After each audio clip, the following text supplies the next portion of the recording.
Welcome one, welcome all to Monday Football Monday here on the SB Nation NFL show. Before we get started, a reminder that this show is brought to you by DraftKings. DraftKings Sportsbook is an official sports betting partner of the NFL. Download the DraftKings Sportsbook app today and use code SBNNFL for a special offer when you sign up. That's code SBNNFL only at DraftKings Sportsbook. My name, RJ Ochoa. You know me, of course, from Blogging the Boys, SB Nation's home for the mediocre Dallas Cowboys. This is Monday Football Monday on the SB Nation NFL show. You can watch us live every single Monday morning on the SB Nation NFL Twitter page, the SB Nation NFL Facebook page, the SB Nation NFL YouTube channel, and you can, of course, subscribe to the SB Nation NFL show wherever you get your podcasts, Apple devices, Spotify, whatever the case. Subscribe, leave a rating, write a review. Those things make us happy. I say us because it is me, if I could speak properly, and the one and only, dressed a little bit more handsome than usual, if I do say so myself, from SB Nation's Arrowhead Pride, covering the Kansas City Chiefs, the beautiful audio stylings of one Pete Sweeney. Pete, happy Monday to you, sir. You look great. I already told you, but I wanted to say it again. I hope you're in a chipper mood today. Thank you. I'm never in a bad mood when I get to do this with you, RJ. I appreciate the compliment. Thank you for saying it both off air and on air. And I'm ready here. The combine's over. We're about to hit free agency, and we're going to lean into that. Yeah, we are going to put together Monday Football Monday's top 5 free agency list, top 5 free agents list within free agency. I'm going to tell you the top 5 dudes about to hit the open market with a little bit of qualifiers. It's free agency time here at the SB Nation NFL show, so we'll be attacking it in a few different ways all throughout the lead up, of course, to the new league year beginning, P. But before we do, some things to just kind of take care of, some housekeeping, and just a few news and notes to fly through as they relate to the NFL. First things first, while you were out last week, a shout out to Rob Stats Guerrero, who filled in for you. Thank you, Stats. Yeah. I invented something in the final moments of the show. You know, I thrive with a deadline. I think we all kind of get that sense. Something that I'm now calling the MF double MVP, the Monday Football Monday MVP, something that we'll hand out every single week to one of the people who is hosting. So basically, this is designed for our own narcissism, but you know, it's a real thing. You know what I'm saying? Like, so first of all, your thoughts on the MF double MVP? I think it's something you got to be careful in saying, because MF is something completely different. Right. So you got to make sure that you add the MVP, the double MVP, right? The double, yeah. I wanted to call it the MF MVP, but then it would just be the Monday Football Most Valuable Player. That wouldn't work. No. So the MF double MVP. It's hard to say. That's the first thing. It's a little That's the best way, as opposed to MFM MVP. Trust me, MF double MVP. It's hard off the tongue. It doesn't flow as much as come up of the week. That I know, but I do like it. You know what I mean? It is another thing that we could talk about. So I like that. Well, we always want to hear who you think is deserving of every week's MF double MVP. Pete is on Twitter at PG Sweeney, right, Pete? Or is it PG Sween? Off the top of my head. It's PG Sween. Cut off the EY there. Yep. You've only known me for about 4 years. Yep. Rachel is on Twitter at Rachel Monique. I am on Twitter at RJ Ochoa. You can tell us who you think is worthy of this week's MF double MVP. But like I said, Pete, I designed it last week. I brought it, fresh out of the lab, like the and like all the cloud of smoke coming off breaking? of it. Oh, and it's coming out the conveyor belt. And I said situation. Rachel, because Rachel's in charge. And Rachel, you can award it to yourself, to be very clear here. But I said, Rachel, I need you to decide who wins this between Stats and I. The inaugural MF double MVP, Rachel gave to an outsider. She gave it to Stats. Pete, can you believe this? Oh my God, no! I'm serious. What are we doing? The betrayal. I mean. What are we doing? Rachel, our hearts are broken. If you don't give it to one of us this week, then we'll know that you haven't. I already knew that, of course, because I listened to the entire show. Mm-hmm. Yeah, on the flight back. Yep. But I'm mad about it. I've been mad all week, as a matter of fact. So definitely, this wasn't breaking news to you by any means. No. Okay, no. Pete. Do you have any breaking news that you want to get to yourself before we put together our cumulative top 5 free agents list? Anything? In fact, I think we can start in Kansas City at least. With offensive tackle Orlando Brown, the first to receive the franchise tag. The deadline for NFL teams to place franchise tags on players is, of course, tomorrow, Tuesday, March 8th. The NFL new league year does begin next Wednesday, March 16th, but the legal tampering window does open a week from today on Monday the 14th. So Orlando Brown at least not going anywhere for 2022, Pete. This was really expected in Kansas City. As a matter of fact, when the Chiefs ended up trading for Orlando Brown with the Baltimore Ravens, which I don't need to go back down that road. It's still stunning to me that the Ravens did that deal, but It worked out for the Chiefs. They won the Super Bowl, so I mean, what can well, you do? no, that was a different year, but yes, They beat the Ravens too, so I mean, it really worked out for the Chiefs. Yeah. So anyway, shout out to Kyle Barber's purple plate, by the way. Yeah, good times. Yeah, that's great. Anyway, so during the time of the trade, this was a year ago, there was already smoke that this could be a tag year. And I think that Browns representatives already knew that a year ago. And I think ideally what Kansas City wants to do is do a long-term deal. I don't think that Browns reps are rushing on this thing. I think maybe they're going to let the tackle market. We're about to talk about free agents. Turn Armstead is a free agent. I think they might let some of those things play out before they can get a true value on what Brown is. And I think there is still a chance that a long-term deal gets done because the Chiefs want to be able to free up cap space, but not for right now. And of course, they now keep control of him in Kansas City as they continue to work on a new deal. So. Yeah, mid-July, the deadline, of course. This could serve as a placeholder until then. But yeah, I mean, I think all the leverage does belong to Orlando Brown. He's in that unique situation that Laramie Tunsil was in with the Texans, or a number of different players where, a team trades for you. You're near the end of your contract. I mean, they didn't trade for you to not keep you around. So, I mean, he knows that. His representation knows that. I mean, there's the lineage you talked about. I mean, like, I think sometimes too, though, the tag is looked at as a little bit disrespectful, but at the end of the day, it's still $16.5 million, So if he has to do it and sort of in a prove it 1 year type of thing, you get a guy in another contract year, which the contract year is undefeated. We know that. And you're still making the best money of your entire life. So it's not the rawest deal. I think sometimes it's looked at as a diss, but maybe it shouldn't be. I think it can be. It certainly can be. Like, you're right. There's a level to it where I think there's look, we're running out of time. It is a placeholder. And I think there's a level of sincerity from some teams when it comes to that. Maybe the Chiefs are going to be that way with Orlando, but of course, I mean, there's a Kirk Cousins situation, and yeah, well, that's I'm coming from the perspective of the Cowboys having tagged Dak Prescott twice. They tagged Demarcus Lawrence twice. Yeah. I mean, so they are the Cowboys. They just, it's like that movie tag, which was a lot better than I thought it was going to be. The I'm talking about with Ed Helms and I think that movie was trash. That's pretty good. Stop Right. with tag. Anyway, okay. So any other big time news you want to get into, Pete? The NFL Combine, again, it was mostly last week. I'm really interested in seeing if the Combine stays in Indianapolis. It seems like this is a thing for your boy Jerry Jones, that he wants to move this thing, but everyone else, it seems like in America and in the NFL, wants it to stay in Indy. So we'll see if it moves next year. I think this is actually a thing for your boy, Pete Sweeney, and that is Roger Goodell is the one who sees this as an opportunity to make a lot of money. Listen to me. I am not a Raj guy. Don't put that on me. Don't put that on me. The only other thing I saw, I mean, and Peter King wrote about this in Football Morning America, it does seem like Kirk Herbstreit is going to wind up being the color analyst for Amazon's Thursday Night Football. I love that. I love it. I mean, I don't know. I love Kirk. I mean, like, this isn't about Kirk. It's just a matter of like we really we can't. There's no other announcers. There's only like 6 announcers on Earth that can do this. You know what I mean? And we have to like use them for all the games. Like that's just kind of where I'm at. I don't know. I think it'll be a little bit different, and I've really loved Kirk on what are the premiere. It's the game of the week every week in college, and I think he does a fantastic job. I don't know why that wouldn't translate to the NFL, and I think it'll be a different. But that breaks the wall for me. You know what I mean? Like, I'm so used to seeing him through the like prism of a college football game. It's like, whoa, Kirk, this isn't Saturday. You know what I mean? Like, it's an awkward vibe. It's again, like I'm used to like certain things, and this will throw that off a little bit. Yeah, and then by week 4 you'll be used to it. Just man up a little bit, RJ. Come on, it's gonna be fun. Okay, fine. It is time, Pete Sweeney, for the MFM top Yes. 5 MVP. free agents of 2022. Not time for the MF double MVP. Not yet.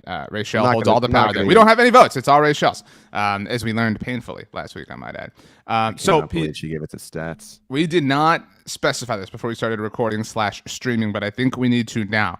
We're each going to have one veto as we compile our group list here. And ultimately, we're going to take 2 that you suggest, 2 that I suggest, and 1 that Rachel suggests. How does that sound? Yeah, that's fine. Okay. Now, I think that we should avoid Devontae Adams. We should avoid the obvious players who are returning. Like, Devontae Adams is technically about to hit free agency, but like, he's not going anywhere. Like, do we want to include him on the list? Like, do we want to be that show? You know, do we want to be that predictable, that chalk? Or can we be a little bit more creative? I mean, it's 2022. We could send robots to Mars. If it's the top free agents list and we're going to put it in print for this podcast and we have it up on a tweet and Devontae is not in it, I think we're going to look a little silly. So do we have to... Should we put one of those asterisks with the, like, you know... You want to change it to MFM sexy top 5 free, the sexy free agents of 2022? You can come up with your own awards if you want, Pete, but I mean, that's because if it's top, we got to include Devontae. We can tweak the name a little bit. All right, fine. We'll be literal. Players who are literally set to hit free agency, despite the fact that some might get franchise tagged and completely ruin this episode in a day's time. Now that's what we call in the biz a qualifier, RJ. So we're all right, okay. Now, last thing before we fully begin construction of the list. Today is March 7th, 2022. Do you know what that means? Oh, yeah. 3/7/22. That's true.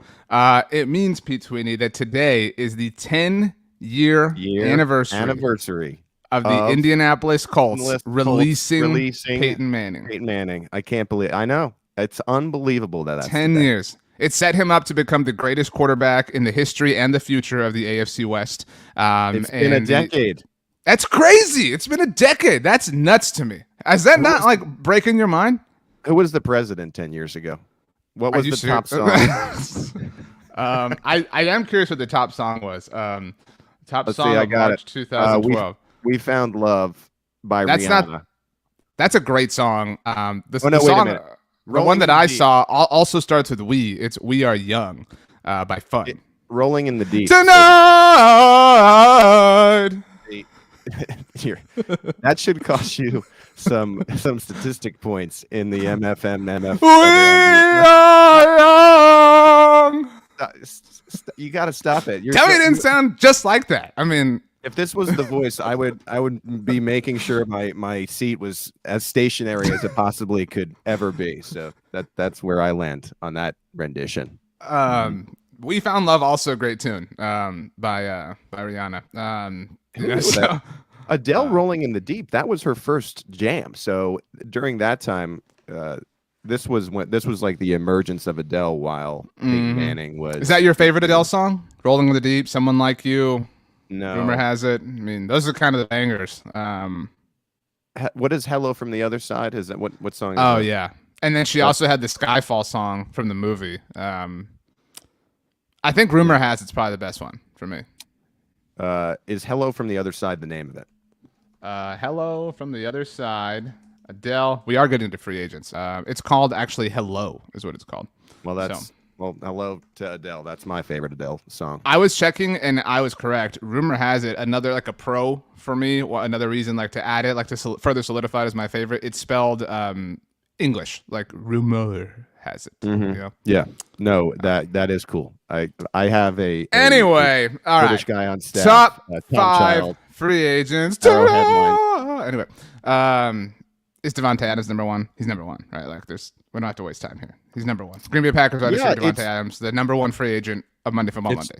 It's so rare that you have a receiver of this caliber and there is even the slight possibility that he reaches free agency, right? Because it's something that you just don't even want to really flirt with. And yeah, I mean, I expect him to be tagged. He wants to be paid like the best receiver in the league, and the Packers are either going to do that or they're going to tag him. It seems like to me. I don't think you could let him go. So yeah, I think he's there regardless of whether Aaron Rodgers becomes the second best quarterback in the history of the AFC West. Again, Peyton Manning the first.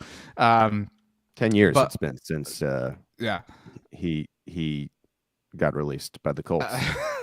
But I mean, he's amazing, and I honestly would love to watch him without Aaron Rodgers. I mean, I would just be interested to see that. I don't like doubt him or doubt his abilities or anything like that. I mean, he's been with Rodgers for a long time. I think pairing him with a young quarterback like Patrick Mahomes or something might be interesting. I would agree. I would agree with you there.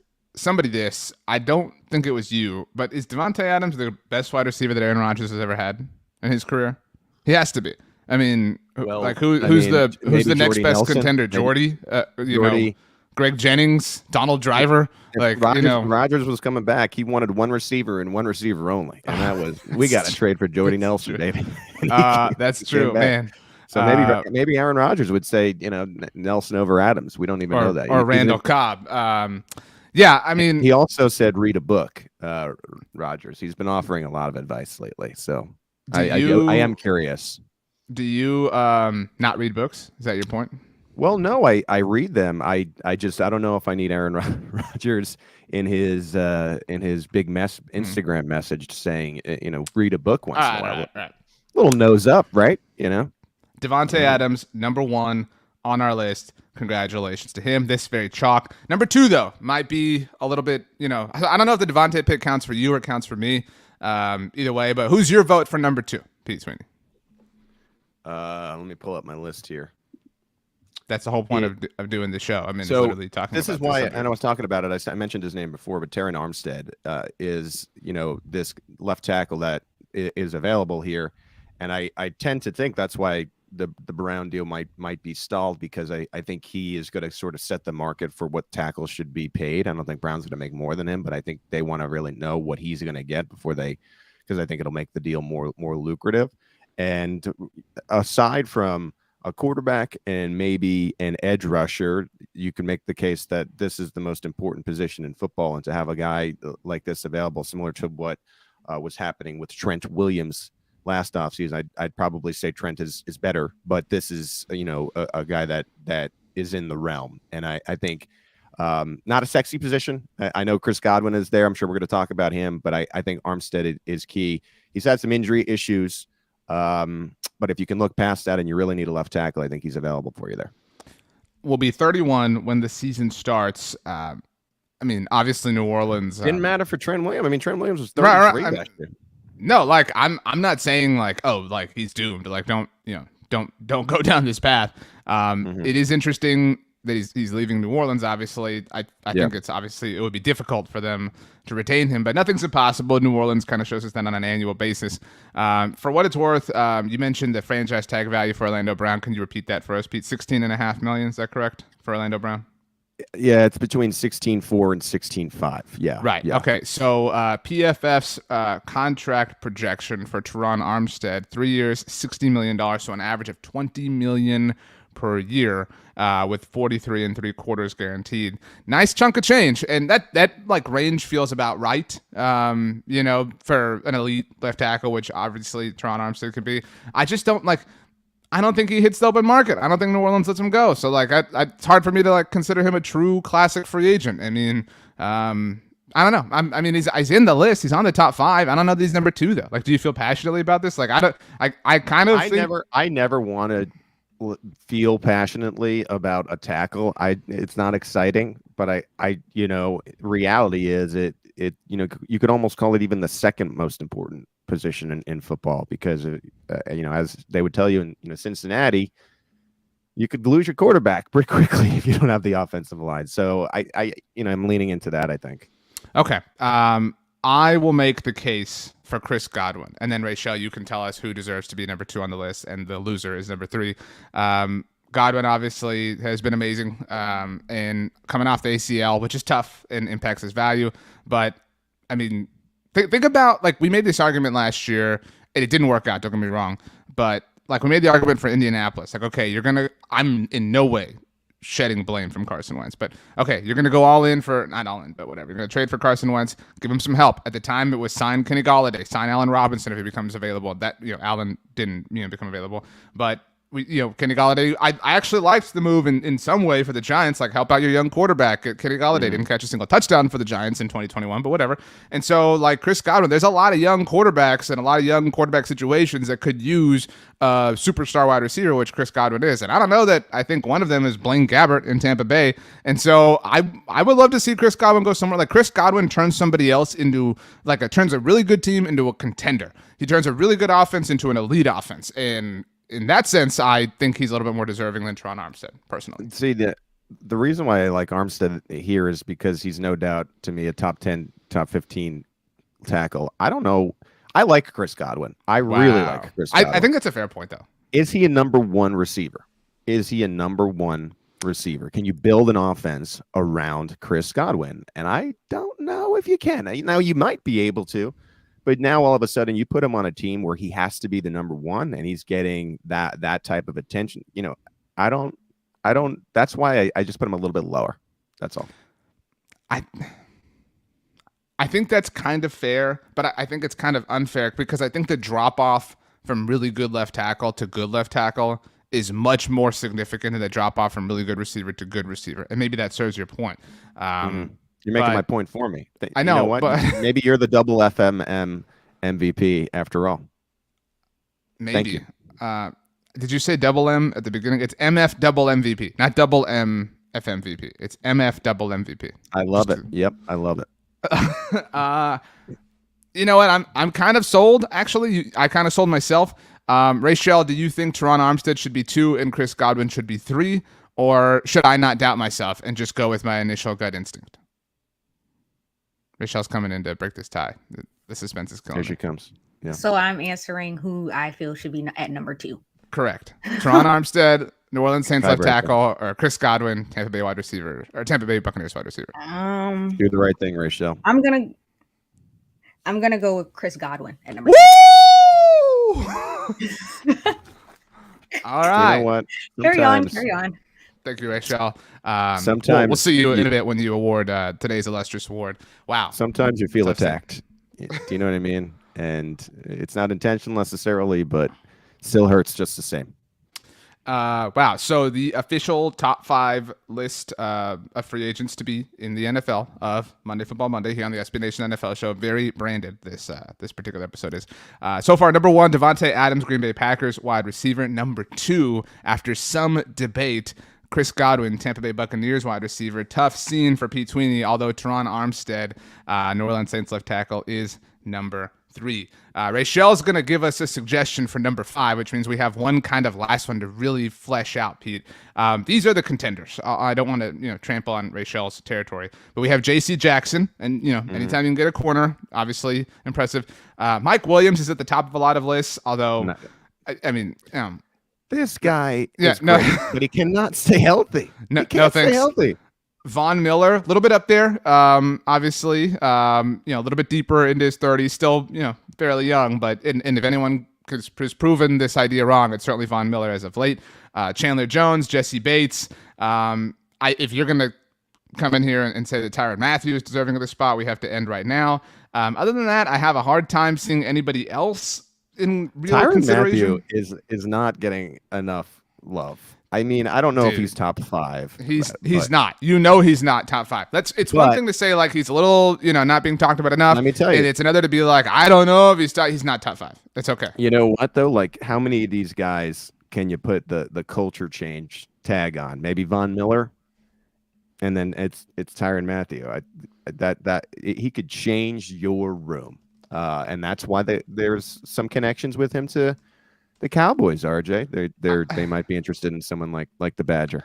Okay, so I'm not trying to sit here and say Tyrann Mathieu is bad for culture, but was he not the person who said that Chiefs fans were the most toxic in all of sports? That's a fair point. So that goes both ways. Like that emotion. This was a tough scene in Kansas City. The defense was historically, I believe it was, in the first 4 or 5 weeks of the season, it was historically the worst defense in NFL history. Right. There was some complaints by the fans, Well, and then Tyron was upset because this was a Super Bowl winning team. It happens, and then he apologized. We can't have a man make a mistake, RJ. I know he apologized, and so I don't want to dwell on the past. But the thing he did that did upset me, and I cannot believe that I'm about to bring this name up. Uh-oh. But I am so just on a human level, I was bothered on behalf of Daniel Sorensen. All right. Oh, no. It is one of the lamest things to me when a player throws another player, specifically a teammate, obviously, under the bus. And you tell me how many times, I'm not actually asking for an answer here, but how many times Tyrann Mathieu would have his hands up, come on, that, dude, that is so lame. You're talking about a culture. That's a culture of finger pointing and blaming. And you actually don't want to talk about things that get slept on when it comes to Tyrann Mathieu. People love to talk about what a great story he is, which is totally true, and what a great player he is, which is totally true. But he will throw a teammate under the bus if he feels like he is not getting what he wants to see. He really defended Dan in pressers. It's the heat of the game, and also That ain't cool, dude. Travis Kelce was definitely the MVP in my opinion, and the team and coaches not the voted NFL MVP. Just to be very clear, just the regular. Yeah, MVP. The team and coaches voted Mathieu the MVP, so their MVP is going to test the free agency market. He's not top 5. I know that. But that's what all I'm saying is again, very good player, maybe a little bit underrated, but there are some negative qualities that are also underrated as well. So yeah, that's what I'm saying. I'm here to bring you down. If you're talking about guys who are actually going to hit the market, which is the big caveat. He's not even a better player than Jesse Bates right now. If we're talking about the last spot before Rachel comes in here, I think Jesse Bates is more deserving to be in the top 5. To be clear, I don't think Jesse Bates deserves to be in the top 5. We have to pick a 5th or a 4th, before Rachel comes in. Good postseason, right? But I just think the Mathieu body of work, and he might have some really good years left. I mean, it could be Hall of Fame caliber if he puts some good years together. So we'll see. I don't agree with the Bates take. The Bates take is a bad take. I know, because you're a massive homer. Okay, so legitimate contenders. Legitimate contenders for the 4th spot here on Monday Football Monday. Not Mike Williams. Orlando Brown no longer in consideration or contention because he's been franchise tag. So we've got Von Miller. We've got J.C. Jackson. That's kind of it to me. I don't know. I am an Aggie. I mean, if we're looking for reasons to lean one way or the other, I mean, I would lean Von Miller. I wasn't sure if he had anything left, and then he looked great for the Rams and was a big part of that. And like I was saying with the Tyrann Mathieu point, again, I know he's not top 5, but to me, Miller, I think, is just there's such a way about him. There's such an air about him where I think it's defense changing, where it bleeds into other players. I'm not saying that can't happen with J.C. Jackson. I don't know the player that well. Von Miller is just such to me a name where you bring him in, and if he continues to play like he did last year, it changes your defense. Now he is a little bit older, and so that's where I think I'm getting hung up at the age of 33. Are you really going to take a 33-year-old Von Miller over a 26-year-old J.C. Jackson? I don't know. So just for some context here, if we look at PFF's top or where they have these players ranked, because the debate again is between Von Miller and J.C. Jackson. So for the 2021 season, the number 1 corner by PFF's grading as far as defensive grades was, guess who, Pete Sweeney? I don't know who. It was Jalen Ramsey. Number 2, A.J. Terrell. 3, Kendall Fuller. Darius Slay. Number 4, your man, Rashad Fenton. Number 6. But J.C. Jackson, number 7. Numbers on Rashad Fenton are just, I don't understand, but whatever. Look, he's good, but he's not like. Well, J.C. Jackson came in just behind him at number 7. So the 7th ranked corner defensively, according to PFF. Now, if we go to edge defenders for, again, this past season specifically, and, there's more to that when it comes to Von Miller's career.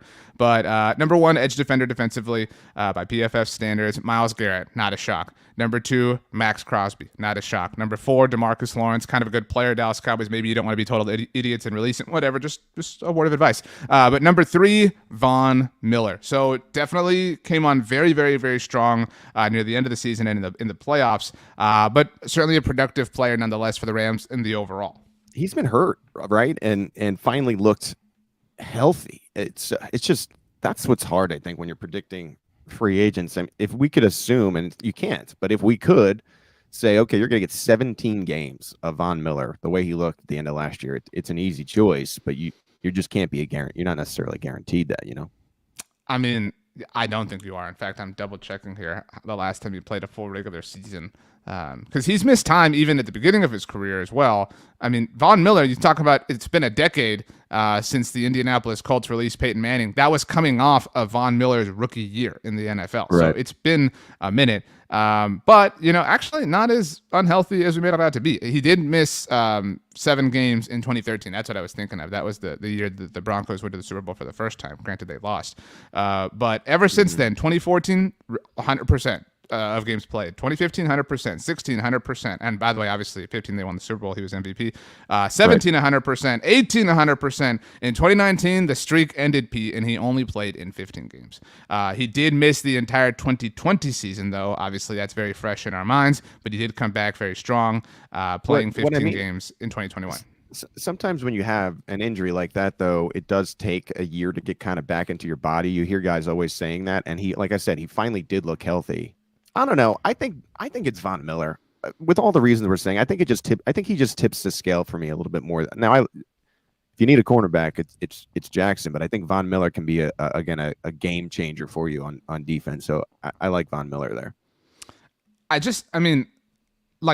know that who this is about who they are now and not, an overall or a look at their resume, but man, I totally forgot. I mean, Von Miller's a 3-time first-team All-Pro. He is surefire first ballot Hall of Famer, I think, when it's all said and done, especially with a Super Bowl MVP, now Super Bowl rings with 2 different teams. Now he's kind of how much longer he wants to go. It's such an interesting point in his career where he's kind of this mercenary. You know what I mean? I love when players get elite players get to this place where it's just you can't even call it ring hunting when it's Von because he's already got 2. It's just kind of who do I want to go make better? Which is kind of like Ray Allen later in his career. You know what I mean? That could still contribute something at a very high level. You got to watch these guys too, because Von Miller is very marketable and he's made a ton of dough. So he doesn't money is not necessarily a driver. There could be a unique contract situation where he wants to play for a certain team and maybe gives a little so that they can still fit other players and such under the cap. And so I think it's a real fascinating player to watch because he can call a shot in a sense, and who wouldn't want Von Miller on your? I will say this: I think it was 2018. Von was having some tough times with the Denver Broncos and John Elway, and Von's mother had an Instagram post, I think it was, and she was petitioning Von's agent to call Jerry. Von obviously from Texas, and again Texas A&M. Yeah. So just Jerry throw World that out there. Jerry of Jerry World. Yes. All right. Yes. Number 4 on our list, Von Miller. Then we did it. So congratulations to us. Rachel, the list now here, Monday Football Monday's top 5 free agents of 2022, 1 through 4. Devontae Adams, Chris Godwin, shout out to you. Teron Armstead, Von Miller. Who would you like to petition as number 5 on our list? Pete is probably going to shoot you down because he's very bitter about what happened a moment ago. Oh, gosh. Okay. This was a hard decision. You're always putting words in my mouth. I can't stand it. I just can't stand it. Anyway, go ahead, Rachel. I'm sorry. It's okay. Thank you. This was a hard decision. I was torn between 2 players, but I'm going to give it to Edge Chandler Jones from the Cardinals. Despite his age, despite some of the recent injuries that he's faced, I still think he's definitely an elite pass rusher. So I'm going to give it to him. Yeah, and kind of in the inverse role of Von, where he's really accomplished from a Super Bowl standpoint. Chandler... Right. Missing out on that, and he's having some tough times. A little bit upset last year when they brought in J.J. Watt. Definitely, maybe a little bit hungry. Maybe you get that initial Calais Campbell boost from him. Yeah. I mean, anytime that you could mix in a Syracuse orange, I'm all for that. As you know, RJ. So did you guys see Duke? That was pretty wonderful. No big deal. Huge game. Yeah. Heal up, right? Isn't that what they say? Heal up. Pete, stop. Don't do that, please. Anyway, big week for Syracuse. Not on the bubble this year, and we got to win every game in the ACC tournament. So we'll see what happens, but not feeling good. Thank you, Rachel. Please ready to award today's MFM MVP in just a moment. Pete, quickly on J.C. Jackson. Congratulations to Chandler Jones, by the way, the come up of the week. We never thought he would be on this list. No, I think he deserves it, though. I mean, you're right. I'm not hating on the pick. I just, we didn't really even mention his name before Rachel threw him out, and I like it.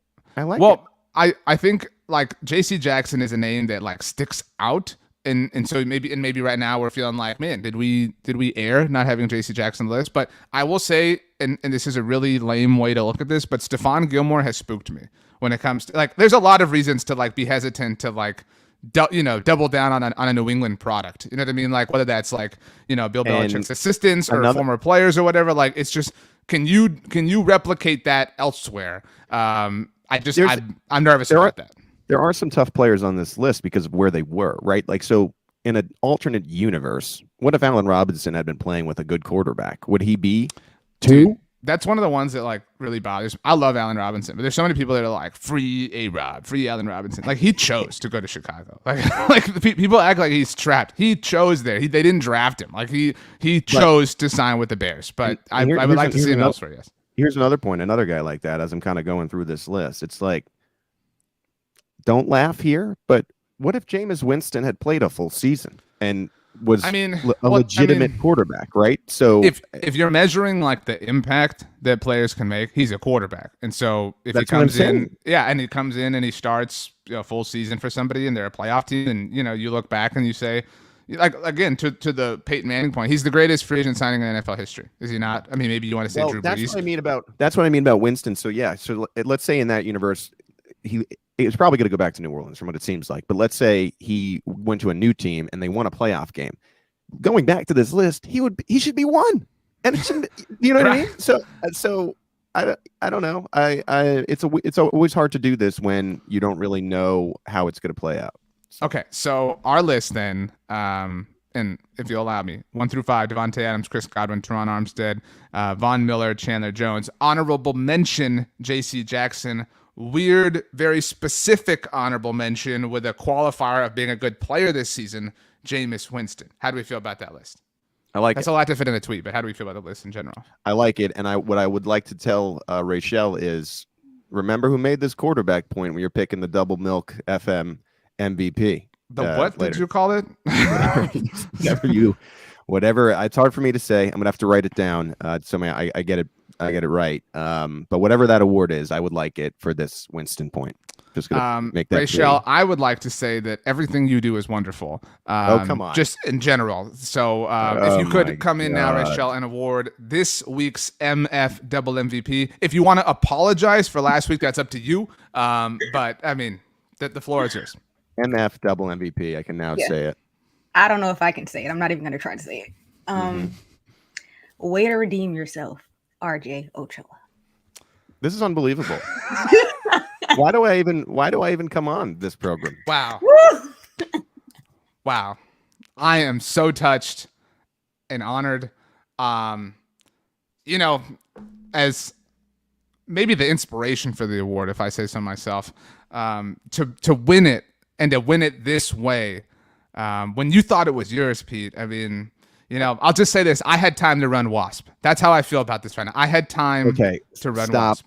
What I'd ask the people to do is write this wrong. Go into the ratings and reviews and make sure you let, and we still want 5 stars. Just to be clear, Pete, just before you even finish that sentence, in the MF double MVP standings, like historically, Stats and I, we're in the club. We each have 1. You know what I'm saying? There's a Blazer. We're in the club. You're denied entry. Rachel's, running the club. So we're all in here together, but you cannot come in. You don't have a single one. I know from after this announcement, you're going to want to leave a 1-star review, but still leave 5 stars, but make sure you put your proper complaint.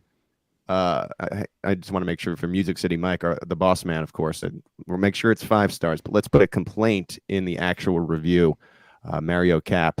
You know what I'm talking about. MF double MVP. Make sure you express your displeasure. 5 stars, though. Let's keep it 5 stars. Come on. If Mario Cap wants to come up with his own MF double MVP, the Monday Football Monday Mario most valuable player, that would actually be a MF triple MVP. Too much M. Him, but, I feel like we're getting in Marshall Mathers territory at this point. Wow.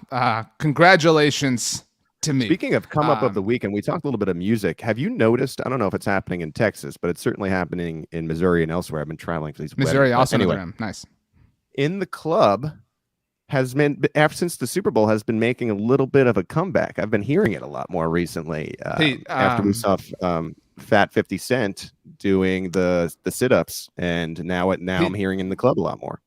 Do you know anything? Like do you know a thing in the world? Because that's literally what happens. Is somebody does the Super Bowl halftime show, then all their records get bought and played all over the place. Duh. But we just haven't really had anything new from 50 Cent in a long time. And shout out to 50. I think his name's Curtis Jackson, right? Is that correct? But yeah, the bottle full of bub is back. We're bubbing up. Are you saying that you've been in the club a lot? Is that where you where you've heard it? Find me, I mean, you could find me in the club. Yeah, for sure. Wow. We are on Twitter at Rachel Monique, at PG Sweeney and RJ Ochoa. Congratulations to the SB Nation NFL Top 5 free agents of 2022. Devontae Adams, Cooper Kupp, Teron Armstead, Von Miller, Chandler Jones. A definite less congratulations to J.C. Jackson, and a slightly less congratulations to Jameis Winston as well. Huge congratulations to me for winning MVP at today's episode. Pete Sweeney, the final...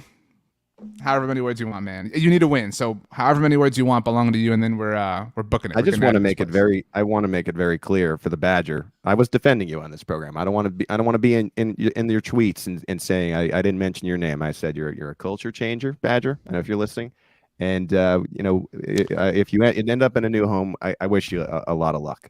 So last thing on that front, of our 5 players, Devontae Adams, Chris Godwin, Teron Armstead, Von Miller, Chandler Jones. Give me a number. How many are on new teams in a week and a half? 2. That's my guess. Who are the 2 then? 2. My 2 are Vaughn and Chandler Jones. Yes, that's correct. Maybe 3. Maybe 3. The 3rd would be Godwin. I don't think Devontae or Teron Armstead are going anywhere. Right. It's just full on copycat. Scenario. No original thoughts. Interesting. Godwin, it's interesting because Carlton Davis is also a free agent, so they got to figure that out. And one of them obviously needs to be a long-term deal before that happens. You can only franchise tag the one. Used to be 2. Player-friendly change by the NFL. All right, Pete Sweeney. It's nice. Let's get out of here. For real. Close us out. Send us off. Send us home, Pete. A big smell you later. No, stop. Stop that. Is that your final sentence, to be clear? Shut up.